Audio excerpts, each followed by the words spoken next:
ማር ልጄ ወገን ዘመድ የለኝ ሀብት የለኝም ከእጄ። ተማሪዎች እንደምንሰነበታችሁ። ይህ ከዋሸራ አካዳሚ የሚተላለፍ የ12ኛ ክፍል የስነ ህይወት ትምህርት ፕሮግራም ስርጭት ነው። ባለፈው ስርጭታችን ሌሰን 24ን አይተናል። እዛ 24ኛው ሌሰን ላይ ስለ ኢቮሉሽን ነው ያየነው። ይህ የመጨረሻውን የዩኒቱን ማጠቃለያ ነው ማየት የጀመርነው፣ ማለት ዩኒት ሰመሪ። በዛ መሰረት ስለ ኢቮሉሽን ዴፊኔሽኑ ምን ማለት እንደሆነ፣ ከዛም በተጨማሪ ኢቮሉሽንን በተመለከተ የተቀመጡ የተለያዩ ቲዎሪዎች፣ ቲዎሪ ኦፍ ስፔሻል ክሪኤሽን፣ ቲዎሪ ኦፍ ስፖንታኒየስ ጀነሬሽን፣ ቲዎሪ ኦፍ ኢተርኒቲ ኦፍ ላይፍ ቲዎሪ፣ ኮስሞስ ዋን ቲዎሪ፣ ባዮኬሚካል ኦሪጂን ቲዎሪ፣ እነኝህን በዝርዝር አይተናል። አጠር አርገን የነኝህን ሰመሪ ነበረ ያየ ነው። እንግዲህ በዚህ በመጨረሻ በዛሬው ማጠቃለያውን የምናይ ይሆናል። እንግዲህ ባለፈው ባየነው ቲዎሪ ውስጥ የላማርክ የዳርዊን አስተዋጽኦ ስለ ኢቮሉሽን በተሰጠው ቲዎሪ ውስጥ ያነሱን አስተዋጽኦዎች ማየት ሞክረናል። ከዛም በተጨማሪ ሚለር ኤክስፐሪመንት እንዴት ኦርጋኒክ ሞለኪውሎች ከኢንኦርጋኒክ ሞለኪውሎች ሊፈጠሩ እንደሚችሉ ይሄንን ፕራክቲካሊ እንዴት እንዳሳየ ያንን ነው ያየነው። በመጨረሻ የጀመርነው ስለ ኒዮ ዳርዊኒያን ቲዎሪ ነው። ኒዮ ዳርዊኒያን ቲዎሪ ደግሞ በጄኔቲክ በሶስት ዋና ዋና ነጥቦች ላይ ተንተርሶ ስለ ህያዋን አመጣጥና አፈጣጠር፣ ስለ ብዝሃ ህይወት መገለጻ ያስቀመጠ ወይንም ቲዎሪ ያስቀመጠ ሳይንሳዊ ሂደት ነው። በዚህም ሂደት ውስጥ ኒዮ ዳርዊኒያን ቲዎሪ ሶስት መሰረታዊ ጉዳዮች ላይ ተንተርሶ ነው ስለ ህያዋን አፈጣጠርና ስለ ብዝሃ ህይወት ስብጥር ትንታኔ የሚሰጠው። አንደኛው ዳርዊን ኦሪጂናል ቲዎሪ ኦፍ ናቹራል ሴሌክሽንን እና ቫሪዬሽን ላይ እንተራሳል። ሁለተኛ ጄኔቲክ ቲዎሪ፣ ጂን እንግዲህ ታውቃላችሁ፣ ዘረመልህ በሪፕሮዳክሽን ጊዜ መዋሃድ ልዩነት የመፍጠር ነገር አለ። በጄኔቲክ ኢንጂነሪንግ ስለ ጂንስ በብዛት እየታወቀ ስለመጣ ይህንንም ያካትታል። ሌላኛው ቲዎሪ አባውት አኒማል ቢሄቪየር፣ የአኒማሎች ቢሄቪየር ደግሞ ራሱን ተንተርሶ ስለ ኦርጋኒዝሞች ስብጥር፣ አኗኗር እና ስለ ዝርያዎች ልዩነት መፈጠር ያለውን አስተዋጽኦ አንተርሶ የሚሰጥ ትንታኔ እንደሆነ ነው ያየነው። ከዛ በተጨማሪ ኤቪደንስ ሰፖርቲንግ ዘ ቲዎሪ ኦፍ ኢቮሉሽን ብለን ስለ ፓሌንቶሎጂ፣ ኮምፓራቲቭ አናቶሚ፣ ኮምፓራቲቭ ኤምብሪዮሎጂ፣ ኮምፓራቲቭ ባዮኬሚስትሪ እነኚህን በሙሉ በዝርዝር እንዴት ኢቮሉሽን ቲዎሪን ሰፖርት እንደሚያደርጉ ነው ያየነው። እንዲህ ዛሬ መቀጠል የምናየው ከዛ ባለፈው ዲስከስ ካደረግነው ፓርት ላይ የቀረውን ይሆናል። እንግዲህ ተማሪዎች እንዲህ ኤቪደንስ ሰፖርቲንግ ዘ ቲዎሪ ኦፍ ኢቮሉሽን በምናይበት ጊዜ እነኚህ ምንን እንደሚያጠቃልል አይተናል። ፓሌንቶሎጂ፣ ኮምፓራቲቭ አናቶሚ፣ ኮምፓራቲቭ ኤምብሪዮሎጂ፣ ኮምፓራቲቭ ባዮኬሚስትሪ ነው። እንግዲህ እነኚህን አይተናል። እንዴት ነው እነኚህ በማስረጃነት በደጋፊ ማስረጃነት ሊወሰዱ የቻሉት? ያንን ለመውሰድስ ምንድን ነው ምክንያታችን የሚል ነገር ወይንም ጥያቄ ሊነሳ ይችላል። እንግዲህ በዛሬው ከዛው ቀጣይ የሆነውን እናያለን ማለት ነው። The use of fossil to determine the origin of life ፎሲል ካን ቢ ዴትድ ዩዚንግ። እንግዲህ ፎሲልን እንዴት ነው ስለ ህያዋን አመጣጥና ኢቮሉሽነሪ ዴቨሎፕመንት እና አሁን ያለበት ደረጃ ላይ መድረሱን በአዝጋሚ ለውጥ መሆኑን በማስረጃነት መጠቀም የምንችለው ነው። እንግዲህ ይሄንን ለማድረግ ምንድነው የፎሲሉን እድሜ የምናውቅበት፣ እድሜውን ቅደም ተከተል ደግሞ በማስቀመጥ ኦርጋኒዝሞች ከየት ተንተስተው የት ላይ እንደደረሱ የዚህ የሃይራርኪያል ዴቨሎፕመንት ደግሞ ኢቮሉሽን ይደግፋል አይደግፍም የሚለውን ትንታኔ ለመስጠት ያስችላል ማለት ነው። እንዲህ የፎሲሉን በመጀመሪያ ይህንን ለማድረግ የፎሲሉን እድሜ ማወቅ ያስፈልጋል። ፎሲል ካን ቢ ዴትድ ዩዚንግ፣ የፎሲል እድሜ በሁለት መንገድ ማወቅ ይቻላል። ስታርቶግራፊ ነው አንደኛው የፎሲል እድሜን የምናውቅበት። ስታርቶግራፊ አናላይዚንግ ዚ ሲኩዌንስ ኤንድ ዚ ቲክነስ ኦፍ ዲፍረንት ሌየር ስትራታ ኦፍ ሮክስ። እንግዲህ የአለቶች ንብብር አለ። በአለቶች ድንጋይ ፎርምድ በሚሆንበት ጊዜ በአለቶች ንብርብር የሴዲመንተሪ ሮክ እየተነባበረ አንዱ በአንዱ ላይ ሌየር ፎርም እያደረገ ነው ዴቨሎፕ የሚያደርገው። ያ ፎርምድ በሚሆንበት ጊዜ በመጀመሪያ የግድም ሆነ የውድ የስረኛው ሌየር ነው። ከስረኛው ሌየር ቀጥሎ ሁለተኛ፣ ሶስተኛ፣ አራተኛ እያለ ነው የሚቀጥለው። በምንም አይነት ሪቨርስ ሊሆን አይችልም በአፈጣጠርን በተመለከተና ይህንን ሪላቲቭሊ እድሜውን በመገመት እስረኛው ሌየር ውስጥ የተገኘውን ፎሲል እና ላይኛው ፎሲል ወይም በየቀጣው ሌየር የሚገኙትን የቅሪተ አካሎች አይነት በማየት ኢቮሉሽንን ይደግፋሉ አይደግፉም ብለን መተንተን ወይም አናሊሲስ መስጠት እንችላለን ማለት ነው። እስካሁን በተሰጠው ትንታኔ የሚያሳየው ከሲምፕል ኮምፕሌክስ ወደሆነ ከተራ ከሲምፕል ወደ ውስብስብ የእድገት እያሳዩ መሄዳቸውን ነው የሚያሳየው እስካሁን ያለው ግኝት በዚህ በስትራቲግራፊ አናሊሲስ መሰረት። ሌላው ሬዲዮ አክቲቭ ካርበን 14 ዴቲንግ እንግዲህ አብሶሉት ዴቲንግ እና ሪላቲቭ ዴቲንግ የምንላቸው አሉ። ይሄ መጀመሪያ ያልኳችሁ ሪላቲቭ ዴቲንግ ነው፣ አንጻራዊ ግምት ነው። አብሶሉት ዴቲንግ የምንለው ደግሞ ራዲዮ አክቲቭ ኤሌመንቶችን በመጠቀም ምን ያህል ዲስኢንቴግሬት እንዳደረጉ ፕሮቶን ምን ያህል ኤሚት እንዳደረጉ ኒውትሮን በማወቅ ይሄ አንስቴብል የሆኑ ራዲዮ አክቲቭ ኮምፓውንዶችን እድሜውን በቀጥታ ማወቅ ይቻላል ማለት ነው። እዚህ ራዲዮ አክቲቭ ካርበን 14 ዴቲንግ ሜዠሪንግ ዘ ሬሽዮ ኦፍ ራዲዮ አክቲቭ ካርበን ቱ ኖርማል ካርበን ኢዝ suitable for ፎሲል አፕ ቱ 6000 years old። እንግዲህ ይሄንን ራዲዮ አክቲቪቲ ራዲዮ አክቲቭ ኤሌመንቶች ዲኬ ያደርጋሉ። ዲኬ የማያደርጉ ደግሞ ሂደታዊ ነገር እንጂ ቅጽበታዊ ነገር አይደለም። ሂደቱን በማየትና ምን ያህል ዲኬ እንዳደረጉ በማየት እድሜውን መወሰን ይቻላል። በአንድ እንትን ዲኬ ኦፍ ፕሮቶን ኒውትሮን ሪሊዝ ሲያደርግ ምን ያህል እድሜ እንደሚፈጅበት ስለሚታወቅ እስከ 60 ሺህ ዓመት የሚፈጅ አለ።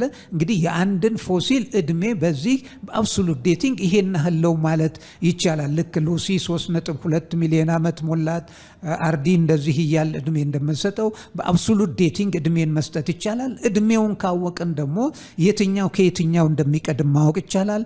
በቅደም ተከተሉ መሰረት ደግሞ ያላቸውን አካል ይዘት ለውጥ በማየት እዛ ላይ ተንተርሶ ይሄ በዘገምተኛ ለውጥ ነው የመጣው ወይንስ ስለተፈጠሩ ነው የሚለውን ትንታኔ መስጠት ያስችላል ማለት ነው። ሌላው ሳይንቲፊክ ኮንሰፕትስ ፋክትስ ኤንድ ኤቪደንስስ ኦፍ ኢቮሉሽን ኢለስትሬት ኢን ዚስ ዩኒት ኢንክሉድስ እንግዲህ ሳይንሳዊ እውነታዎች፣ ማስረጃዎች እንደዚሁም ግብአቶች፣ የሀሳብ ግብአቶች የሚከተሉትን እውነታዎች ያካተቱ ናቸው ማለት ነው። አንደኛው ሆሞሎገስ ስትራክቸር እንግዲህ ስለ ሆሞሎገስ እና አናሎገስ ስትራክቸር በዋናው እንትናችን ዲስከሽናችን ውስጥ ዲስከስ አድርገናል። ሆሞሎገስ ስትራክቸርስ አር ስትራክቸርስ ዊዝ ኮመን ኦሪጂን ኤንድ ዳይቨርጂንግ ኢቮሉሽን። ሆሞሎገስ ስትራክቸሮች የምንላቸው ኦሪጂናቸው ስርወ መሰረታቸው ተመሳሳይ ሆኖ ግን ተግባራቸው የተለያየ ማለት ነው። ተግባራቸው የተለያየ እንግዲህ እነኛን ነው ሆሞሎገስ ስትራክቸር የምንለው። ሌላው አናሎገስ ስትራክቸር ነው። አናሎገስ ስትራክቸርስ ዊዝ ዲፍረንት ኦሪጂን ኤንድ ኮንቨርጅድ ኢቮሉሽን። እንግዲህ እዚህ ጋር ልብ አድርጎ ስትራክቸሩ ኮመን ኦሪጂን ነው፣ ግን ዳይቨርጂንግ ኢቮሉሽነሪ ልዩነት እየፈጠረ መጥቷል። አናሎገስ ስትራክቸር ጋር ስትመጡ ደግሞ ስትራክቸር ዊዝ ዲፍረንት ኦሪጂን ስርወ መሰረቱ የተለያየ ሆኖ ኮንቨርጂንግ ኢቮሉሽን ወደ አንድ ተግባራቸው ወደ አንድነት የመምጣት ይሄንን እንግዲህ አናሎገስ ስትራክቸርስ እና ሆሞሎገስ ስትራክቸርስ መካከል ያለው ልዩነት ይሄ ነው። እንግዲህ የዚህ አናሎገስ እና ሆሞሎገስ ስትራክቸርንም ሁኔታ በምናይበት ጊዜ ስለ ኢቮሉሽን የሚያሳይና እንደ ማስረጃነት የሚቀመጥ መሆኑን ባለፈው አይተናል። አሁን አልደግመውም። ሌላው ሲሚላር ፓተርን ኦፍ ኤምብሪዮሎጂካል ዴቨሎፕመንት ኢን ቨርቲብሬትስ ዛት ሰጀስት ኤ ኮመን ኦሪጂን። እንግዲህ ሌላው ደግሞ ሲሚላር ፓተርን ኦፍ ኤምብሪዮሎጂካል ዴቨሎፕመንት አንድ ጽንስ ከተጸነሰበት ጀምሮ በተለይ በቨርቲብሬቶች ከአዋፍት ጀምሮ እስከ ትልቁ የሰው ኤምብሪዮ ድረስ በምናይበት ጊዜ የሁሉንም ቨርቲብሬቶች የእድገት ሂደታቸው ተመሳሳይነት አለው። ይሄ ተመሳሳይነት የሚያሳየው የአንሲስተሮቻቸው አመጣጥ አንድ መሆኑን ነው። ለዛ እንደ ምልክት ይቆጠራል። ኦንቶጀኒ ሪካፕቹሌትስ ፋይሎጀኒ የቅድም ባለፈው ሌሰን ላይ ዲስከስ አድርገናል። ለምሳሌ በቨርቲብሬቶች በሙሉ ኤምብሪዮሎጂካል ዴቨሎፕመንት ጊዜ ጭራ መሰል ነገር አለ፣ ጊል ስሊትስ አለ። ይሄ ጊል ስሊትስ ከአሳ ጋር የሚመሳሰለው፣ ጭራው ደግሞ ከሌሎቹ ማማሎች ጋር የሚመሳሰለው። እንግዲህ በዶሮውም አለ፣ በሆፍም አለ፣ በሰውም አለ፣ በሁሉም አለ። በአንዳንዶቹ ላይ ይሄ ኤምብሪዮ ዴቨሎፕ በሚያደርግበት ጊዜ ዲሚኒሽ እያደረገ እየጠፋ ሲሄድ አንዳንዶቹ ጋር ደግሞ አብሮ ይወለዳል። የዚህ ተመሳሳይነት አንሲስተሮቻቸው ተመሳሳይ መሆናቸውን የሚያሳይ እንጂ በልዩነት የተፈጠሩ መሆናቸውን የሚያሳይ አይደለም። ስለሆነም ይሄም ለኢቮሉሽን ኤቪደንስ ነው። ሌላው the extent of difference in molecules common to many species። ሌላው ደግሞ የሞለኪውሎች ተመሳሳይነት እና ልዩነት የኢቮሉሽንን ለመተንተንና አናሊሲስ ለመስጠት ያስችሏል ማለት ነው። ለምሳሌ ዲኤንኤ በምንመለከትበት ጊዜ የጄኔቲክ ኮዳችን ነው። ለሰው መፈጠር፣ ለሌሎቹም እንስሳት መፈጠር እና ያላቸውን ሁለንተናዊ ይዘት ይዘው እንዲፈጠሩ የሚያደርገው ይሄ ዲኤንኤ ክሮሞዞም ውስጥ የሚገኘው ዲኤንኤ ነው። እንግዲህ የዲኤንኤዎችን የተለያዩ ስፒሺሶችን በምናይበት ጊዜ ተቀራራቢነት ያላቸው ኦርጋኒዝሞች ተቀራራቢ የሆነ የዲኤንኤ ይዘት ሲኖራቸው፣ የተራራቁ ዝርያ ያላቸው ደግሞ የተራራቀ ይዘት አላቸው። ከዛም በተጨማሪ አይደንቲካል የሆኑ ወይንም ኮመን የሆኑ ፕሮቲን አይነቶች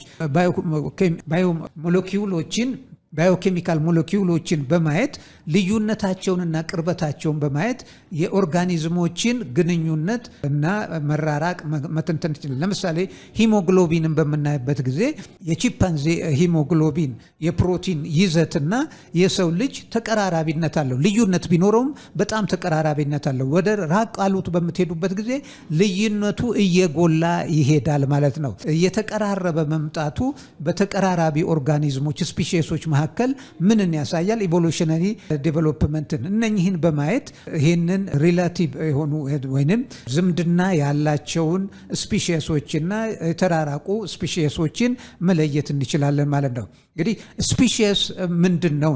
ስፒሺስ is a group of organism with similar biochemistry, physiology and evolutionary history that can interbreed to produce fertile offspring።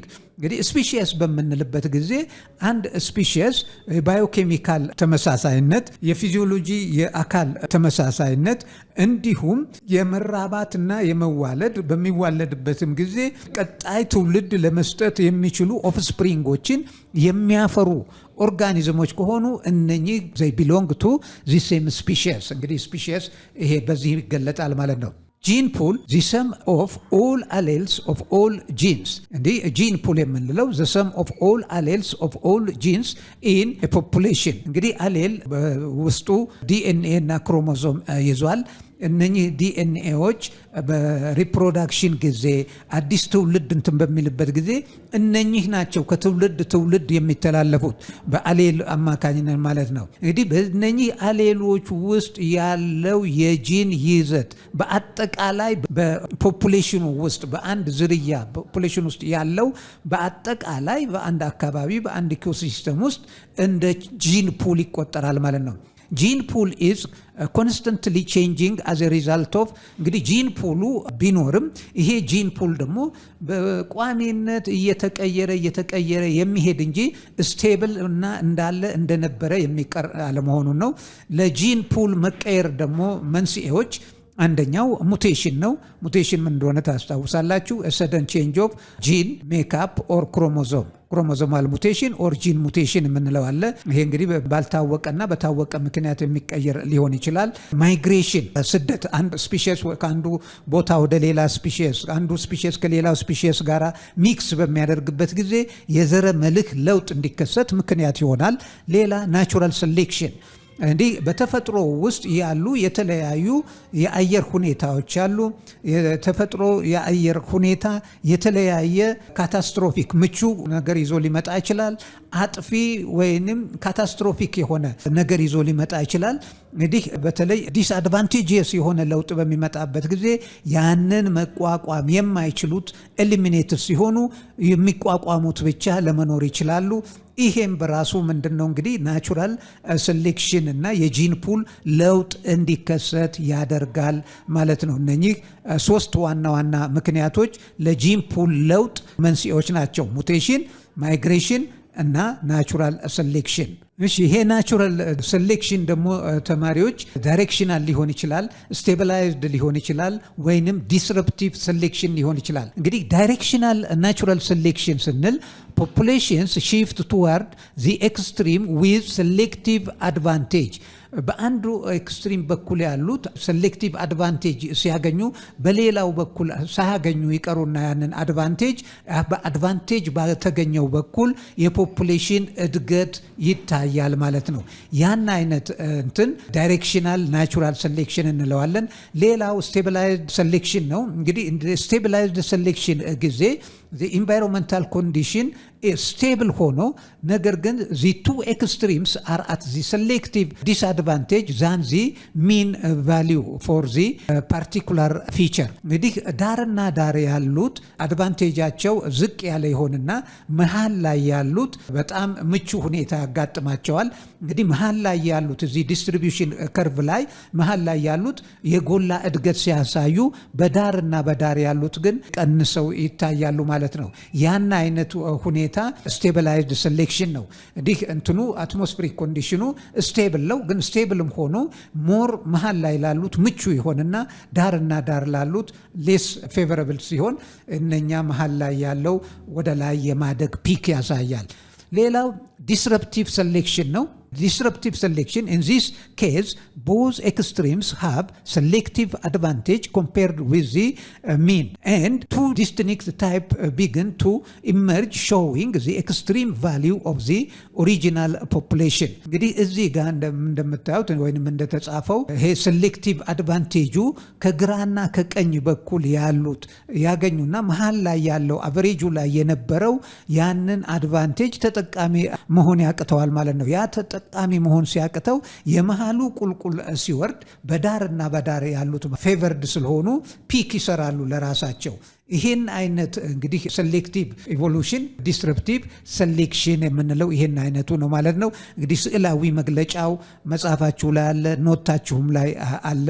ይሄን ሪፈር ማድረግ ትችላላችሁ ካልገባችሁ። ይገባችኋል፣ ግልጽ ነው ብዬ ነው የምገምተው። ሌላው ስፒሺዬሽን ምንድነው? ስፒሺየስ ምን እንደሆነ አይተናል። ስፒሺየስ ኢዝ ኤ ግሩፕ ኦፍ ኦርጋኒዝምስ ዊዝ ሲሚላር anatomy, physiology, and which can biochemical content.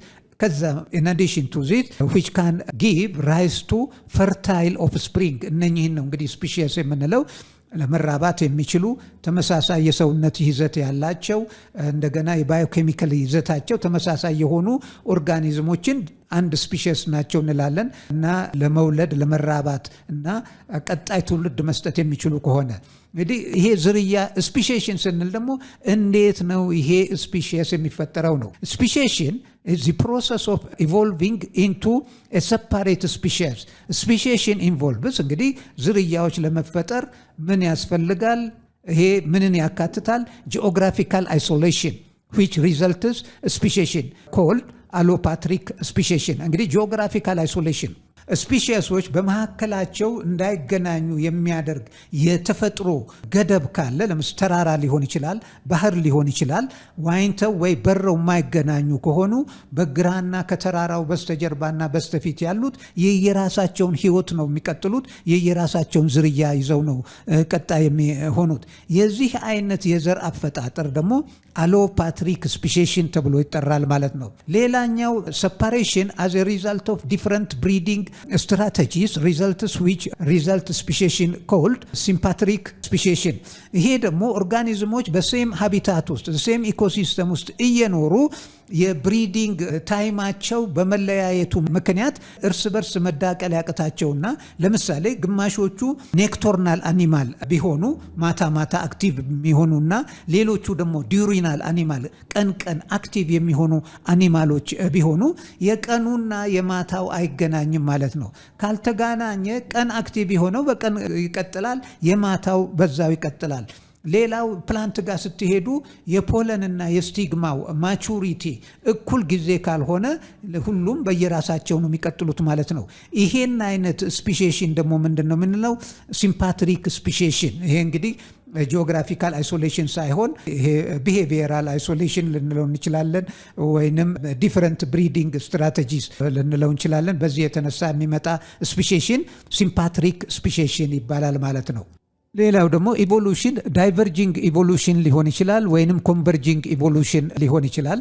ዳይቨርጂንግ ኢቮሉሽን ኢንቮልቭስ አዳፕቲቭ ራዲዬሽን ኤንድ ዘ ኢቮሉሽን ኦፍ ዋን ቤዚክ ታይፕ ኢንቱ ሴቨራል ዲፈረንት ታይፕ አዝ አ ሪዘልት ኦፍ ዲፈረንት ሴሌክሽን ፕሬዠር። Example, the divergent evolution of the pentadactyl limb into flipper, leg, wings, etc. እዚህ ጋር ምንድን ነው የምትሉት? ይሄ ዳይቨርጂንግ ኢቮሉሽን በሚሆንበት ጊዜ በአዳፕቲቭ ራዲዬሽን የተነሳ ተመሳሳይ ዝርያ ያላቸው ኦርጋኒዝሞች ልዩነት እያመጡ ይሄዳሉ። ይሄ ዳይቨርጂንግ ልዩነት የምንለው እንግዲህ ወደ ግራና ቀኝ ዳይቨርጅ ያደረገ ልዩነት አይነት ማለት ነው። ለምሳሌ እንትኖች ቨርትብሬቶች ይሄ ፔንታዳክታይል ሊምብ አላቸው ባለ 5 ጣት። ይሄ 5 ጣት በሰው ልጅ ጋር ለመጨበጫ ያገለግላል፣ አሳዎች ጋር ለመዋኛ ያገለግላል፣ እንደ ፈረስ እና ድመት መከሳሰሉት ጋር ለመሄጃ ያገለግላል፣ ወፎች ጋር ለመብረሪያ ያገለግላል። ይሄን አይነት እንግዲህ በአየር ላይ ለመብረር ክንፍ ያስፈልጋል። ወደ ክንፍነት ዴቨሎፕ አደረገ። ተርስትሪያል ኦርጋኒዝሞች መሬት ላይ ለመሄድ ያገለግላል። ውሃ ውስጥ የሚኖሩ ደግሞ የግድ መዋኘት ስላለባቸው ይሄ ወደ ፍሊፐርነት ተለወጠ። ይሄ ዳይቨርጂንግ ኢቮሉሽንን ያሳያለው። ኮንቨርጂንግ ኢቮሉሽን ደግሞ converging evolution is the evolution of similar types with similar adaptation from several different original type. Example, wings of birds, insects, pterodactyl, etc. እዚህ ምንድን ነው ልዩነት ያላቸው ኦርጋኒዝሞች ሆነው የዝርያቸው ልዩነት አለው። ነገር ግን ኮመን የሆነ ሃቢታት ኮመን የሆነ ኢንቫይሮንመንታል ቼንጅ ፌስ በማድረጋቸው የተመሳሳይነት ያለው የአካል ወይንም ተመሳሳይ አገልግሎት ያለው የአካል ስትራክቸር ዴቨሎፕ ማድረግ ነው። ኢቮሉሽን ኦፍ ሲሚላር ታይፕስ ዊዝ ሲሚላር አዳፕቴሽን ፍሮም ሰቨራል ዲፈረንት ኦሪጂናል ታይፕ። ዲል በጣም ወፍና ቢራቢሮ ምንም የሚገናኙ አይደሉም። አንዷ ቨርትብሬት ናት፣ አንዷ ኢንሴክት የሚካተቱ ናቸው። እንደገና የሌሊት ወፍና ወፎች እንደዚሁ ልዩነት አላቸው። ማማልና በርድስ አቬስ እና ማማልስ የተለያዩ ናቸው።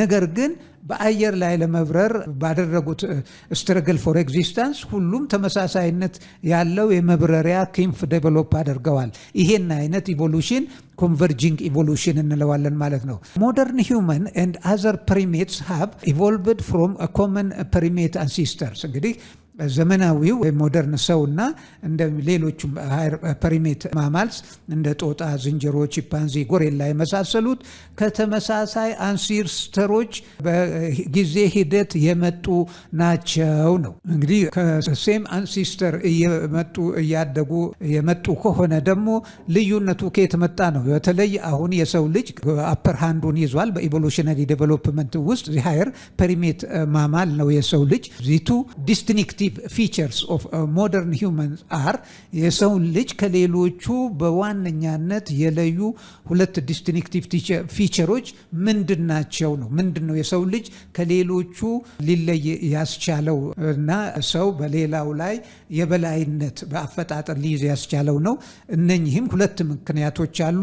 አንደኛው ላርጅ ብሬን የትልቅ አንጎል ባለቤት መሆን፣ ትሩ ባይፔዳሊዝም በሁለት እግር እጅን ነፃ አድርጎ መሄድ መቻል። እነኚህ ሁለቱ ነገሮች ናቸው የሰውን ልጅ ከሌሎቹ ፕሪሜትስ ኦርጋን ማማልስ ላይ አፐር ሃንዱን እንዲኖረው ያስቻሉት። የልብ አድርጎ የአእምሮ እድገትና በሁለት እጅን ነፃ አድርጎ በሁለት እግር ቆሞ መሄድ ማለት ነው። እንግዲህ በእነኚህን ተንተርሶ ስለ ሰው ልጅ ሰው ዘር አመጣጥ የሄዱ ኢቮሉሽነሪ ቲዎሪዎች አሉ። የሰው ዘር ከዝንጀሮ ዘር አልመጣም ወይንም ቺምፓንዚ የመጣ ሳይሆን ቺምፓንዚም የሰውም አንሲስተር አላቸው። አንሲስተሮቻቸው ብራንችድ እየሆኑ ሄደው ሰው የራሱን መስመር ይዞ ሄደ፣ ቺምፓንዚውም የራሱን መስመር ሄደ። ሌሎቹም ዝንጀሮዎች እንደዛ ወነ ጎሬላ ሌሎችም የዝንጀሮ ዘሮች ገዛው ነው። እንግዲህ እዚህ ጋር ስለ ሰው ልጅ የዘር ልጅ አመጣጥ የተሰጡ ሁለት መሰረታዊ ግኝቶች በአገራችን የተገኙ አሉ። የሉሲ ፎሲል እና የአርዲ ፎሲል። እነኚህ እንግዲህ በአገራችን መገኘታቸው የሰው ዘር መነሻ አገራችን ናት ለሚለው ድምዳሜም ያበቁ ናቸው። ሉሲ ፎሲል was significant because it showed that bipedalism evolved before large brain.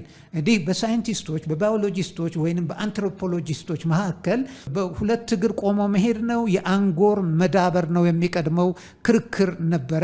ነገር ግን የሉሲ ፎሲል መገኘትና የራስ ቅሏ በሚታይበት ጊዜ የራስ ቅሏ ከቺምፓንዚ የራስ ቅል ጋራ ተመሳሳይ ሆኖ ነው የተገኘው። ያም በመሆኑ አንጎሏ በሁለት እግሯ ደግሞ መሄዷ በደንብ ተረጋግጧል።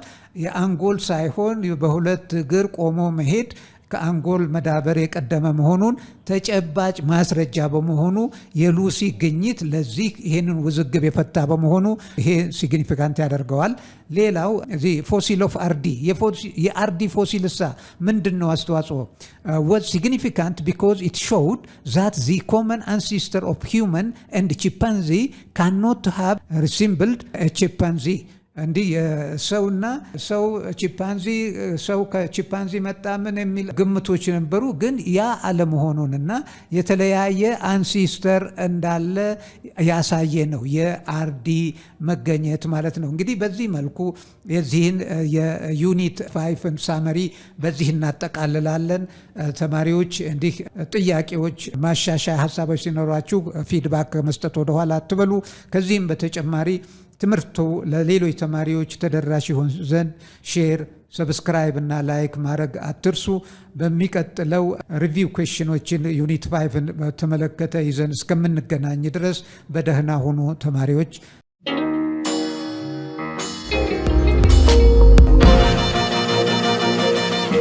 ፀሐይ ነው ላልተማረ ሰው ግን ቀኑ ጨለማ